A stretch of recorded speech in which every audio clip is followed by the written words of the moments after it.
একটা স্বামী পাগল মেয়ে দেখবেন বিয়ের পর তার সবগুলা টাকা কবিরাজের পিছনে খরচ করে শুধু তার স্বামীর ভালোবাসা পাওয়ার জন্য, যদি সে অতিরিক্ত স্বামীভক্ত হয়ে থাকে।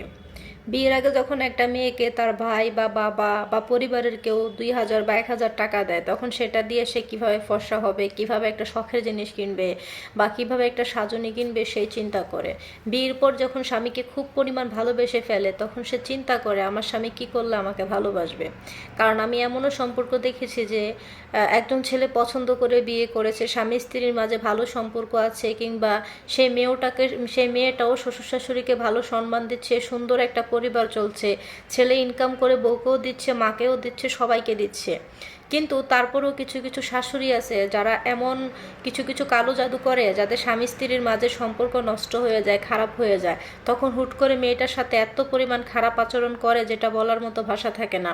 অনেক সময় তো দেখা যায় মেয়ের বাবার বাড়ি যদি বড় লোক হয়, তখন ভাবে যে এরকম সংসার করার দরকার নাই, তারা নিয়ে আসে। কারণ প্রত্যেকটা মানুষ তার সন্তানকে সুখে দেখতে চায়, প্রত্যেকটা পরিবার তার মেয়েকে ভালো দেখতে চায়। তো যখন নিয়ে আসে তখন কিন্তু বিচ্ছেদের সুর বেঁধে যায়, মানে সংসারটা একেবারে শেষ।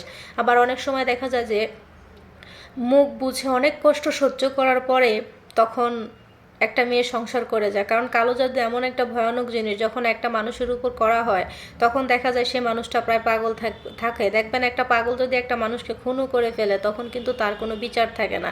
ঠিক তেমনি একটা পাগলও কিন্তু ভালোবাসার মানুষও চিনে না, ভালো মন্দ কোনোটা বুঝে না।